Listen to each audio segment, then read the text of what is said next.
Estudiamos en la lección anterior los capítulos 2 a 9 del profeta Isaías, que Nefi incluyó en sus planchas, tomados de las planchas de bronce. Y anteriormente vimos también que Jacob, siguiendo los deseos de su hermano Nefi, enseñó varios capítulos de Isaías. En esta lección tenemos los capítulos 10 a 14 de Isaías que Nefi registró también en sus planchas. Sabemos o suponemos que buscar el mineral y fundirlo para preparar las láminas de metal y grabar en ellas la historia del pueblo sería un trabajo muy laborioso. Por eso nos damos cuenta de la importancia que tenían para Nefi las palabras de Isaías, cuando decide, con gran esfuerzo, ocupar con las palabras del profeta Isaías un espacio disponible y escaso en las planchas menores. Isaías era un profeta casi de la época de Nefi y de su pueblo. Y como el profeta Isaías ejercería su ministerio entre los años 742 y 701 a.C., un siglo o siglo y medio más o menos antes del tiempo de Nefi, las palabras de Isaías serían para los nefitas como las palabras de José Smith o Brigham Young, por ejemplo, para nosotros, un mensaje muy cercano a sus vidas. Por eso decía Nefi que escribía las palabras de Isaías para aplicarlas a su pueblo en particular y a todos los hombres en general. En el segundo libro de Nefi tenemos las palabras del capítulo 10 de Isaías. En este capítulo leemos la profecía de Isaías de cómo el Señor usaría a los idólatras asirios como la vara de su ira e indignación contra Israel, a la que llama nación hipócrita. Porque Dios se sirve de las naciones del mundo para disciplinar a su pueblo. Y en este caso, los asirios serían como un hacha en las manos de Jehová para cortar un árbol podrido, símbolo del Israel corrupto de aquellos tiempos, del que dice el Señor: «Ay de aquellos que establecen decretos injustos y ponen por escrito la opresión que prescriben, para apartar del juicio a los necesitados, quitar el derecho a los pobres de mi pueblo y para robar y que sean su presa las viudas y los huérfanos».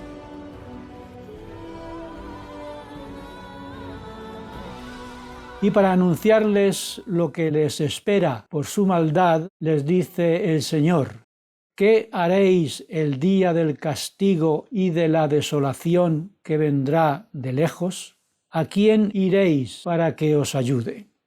Pero el Señor deja claro que no permitirá que la opresión dure más de lo necesario, ni que el opresor se llene de orgullo, diciendo que cuando haya disciplinado a su pueblo, castigará el soberbio corazón del rey de Asiria, que piensa que el poder para oprimir a Israel está en él, y le dice: ¿se jactará el hacha contra aquel que con ella corta?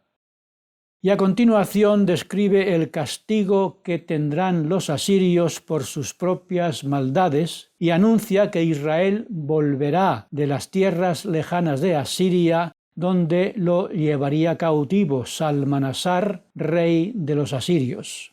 Por eso el Señor dice a Israel: «Pueblo mío que moras en Sión, no temas al asirio». El pueblo de Dios no debe temer a más enemigo que el que lleva dentro, el de sus propios pecados. Si el pueblo de Dios cumpliera los mandamientos, el Señor se encargaría de todo lo demás. En los capítulos 11 y 12, Isaías profetiza sobre Jesucristo. El capítulo 11 empieza diciendo: «Saldrá una vara del tronco de Isaí y un vástago retoñará de sus raíces». Isaí es el padre de David En este versículo se está hablando de la descendencia real de David, de la que nacería Jesús.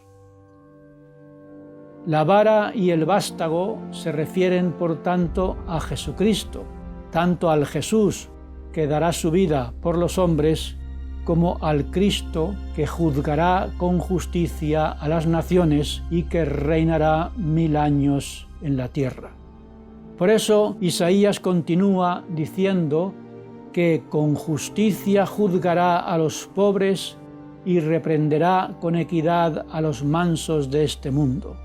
Con la vara de su boca herirá la tierra y con el aliento de sus labios matará al impío. La justicia será el ceñidor de sus lomos y la fidelidad el cinturón de sus riñones. Sobre el tiempo del milenio leemos que la paz y el amor cubrirán la tierra, de modo que no habrá maldad en este mundo. Y la tierra estará llena del conocimiento del Señor, como las aguas cubren el mar. Y a continuación habla de una raíz de Isaí que estará puesta por pendón al pueblo. Esta raíz de Isaí congregará a los desterrados de Israel y reunirá a los dispersos de Judá de los 4 cabos de la tierra.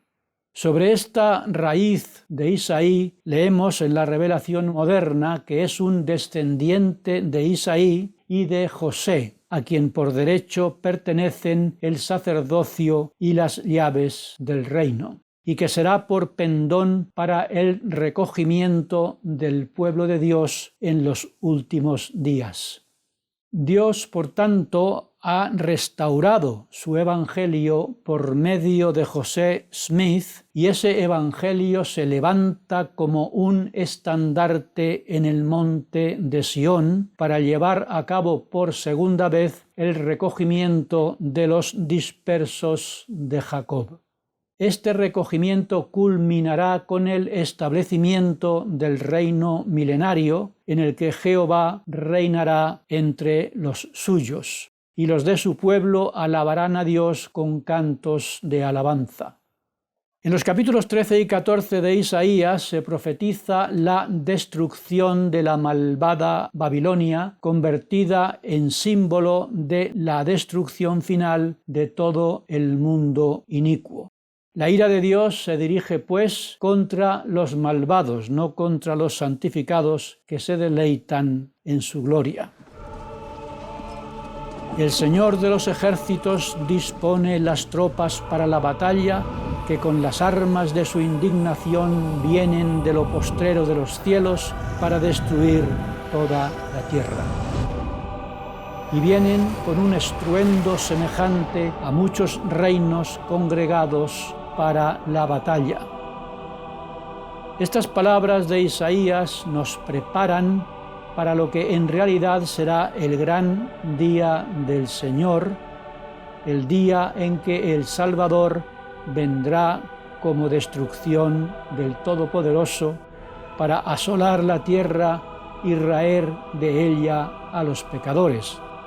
Y antes de su venida el Señor hará temblar los cielos y la tierra se moverá de su lugar. Dios utilizará a los medos para destruir el imperio babilónico. Ciro, al frente de la alianza medo-persa, cumpliría esta profecía 130 años después. Pero la Babilonia histórica representa también el reino de Satanás o todo lo mundano de esta tierra. Y poco antes de su segunda venida, el Señor y sus juicios caerán sobre la Babilonia espiritual, que es la iglesia del diablo o la gran ramera de toda la tierra. Y dice el Señor: sí, la destruiré prestamente, porque tendré compasión de mi pueblo, pero los inicuos perecerán.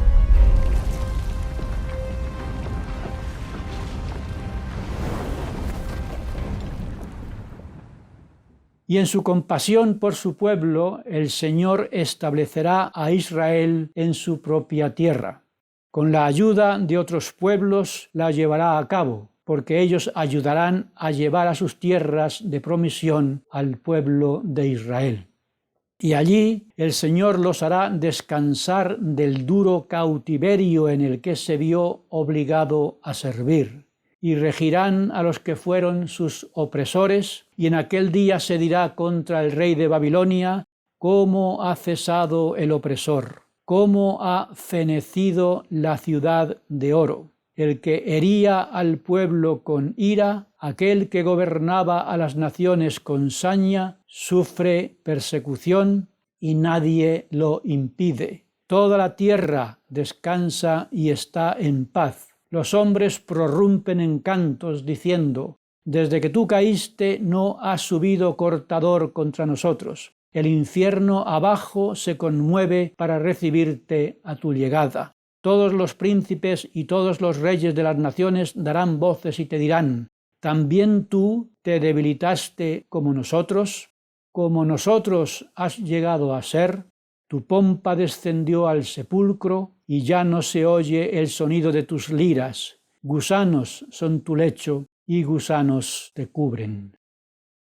Todas estas palabras se dirigen al gran Nabucodonosor y nos muestran cómo la muerte humilla e iguala a todos los hombres y marca el destino de los poderosos o de los que se creen poderosos, cuya gloria es tan fugaz como las verduras de las eras, que diría Jorge Manrique en las coplas a la muerte de su padre. El gran conde Rodrigo Manrique, uno de los hombres más poderosos de su época.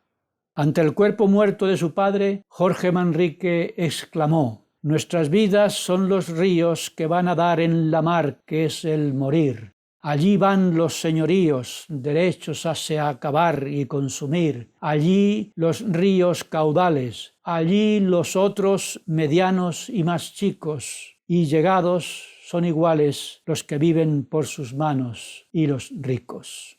Y esto que Isaías dice de Nabucodonosor, rey de la Babilonia política o histórica, lo dice también en su dualismo profético de la caída de Lucifer, convertido en Satanás, con estas palabras: ¿cómo caíste del cielo, oh Lucifer, hijo de la mañana? Cortado hasta el suelo estás tú que debilitabas a las naciones, porque dijiste en tu corazón: ascenderé hasta el cielo, por encima de las estrellas de Dios levantaré mi trono, y me sentaré también sobre el monte de la congregación hacia los lados del norte. Ascenderé por encima de las alturas de las nubes, y seré semejante al Altísimo. Pero te precipitarás hasta el infierno, a los lados del abismo. Y te mirarán de cerca los que te vieren, te contemplarán y dirán: ¿es este el que hizo temblar la tierra, que sacudió los reinos, que hizo del mundo un desierto, destruyó sus ciudades y nunca abrió la cárcel a sus presos?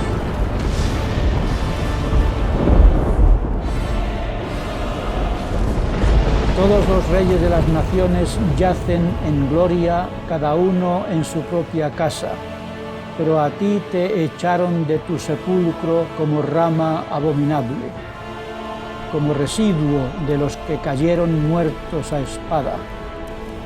No serás sepultado junto con ellos, porque has desolado tu tierra y has hecho perecer a tu pueblo. La posteridad de los malhechores para siempre no será reconocida.